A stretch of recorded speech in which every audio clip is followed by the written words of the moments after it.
ጠፊያንም ለሚወስድ ጀጠባብህን አትከልክለው።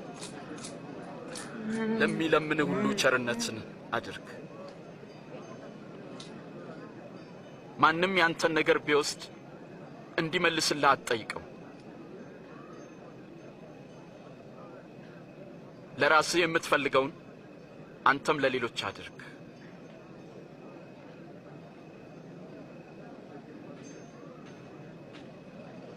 የሚወዷችሁን ሰዎች ብቻ ብትወዱ እንዴት ምስጋና ይኖራችኋል? ኃጢአተኞችም እንኳን የሚወዷቸውን ይወዳሉ።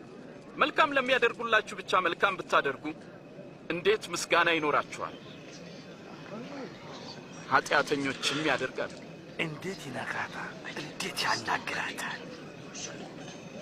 አጸያፊ ነው።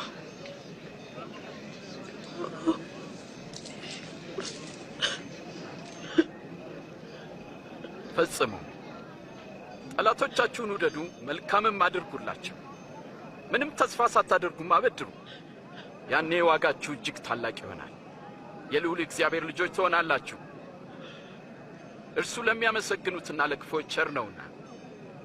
ሩሩዎች ሁኑ፣ አባታችሁም ሩሩ ነውና።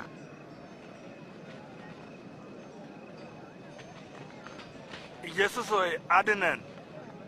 እንዳይፈረድባችሁ እናንተም አትፍረዱ። እንዳትኮነኑ እናንተም ማንንም አትኮንኑ። ይቅር በሉ፣ እናንተም ይቅር ትባላላችሁ። ጌታ ሆይ መንገድህን አሳየን።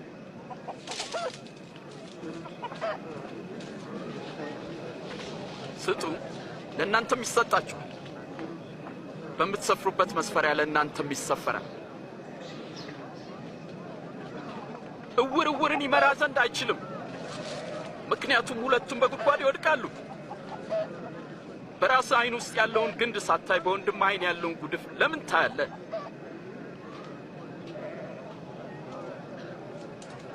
ጌታ ሆይ ምራን። ጌታ ሆይ አንተን እንሻለን። የተሸከመችው ማኅፀንና የጠባቸው ጡቶች እንዴት ብፁዓን ናቸው!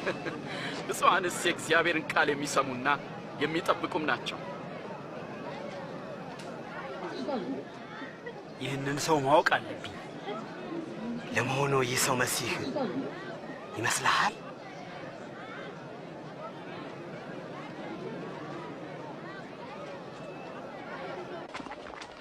አንድ ፈሪሳዊም ኢየሱስን ራት ይበላ ዘንድ ጋበዘው። እሱም ፈቅዶ በቤቱ ገብቶ ተቀመጠ። ልጆች ወደዚያ ሂዱና ተጫወቱ። ትሰሙኛላችሁ? ሂዱ። ልጆች ተንኮልና ጥፋት ይወዳሉ። ደሞ እዚህ ምን ትሰራለህ?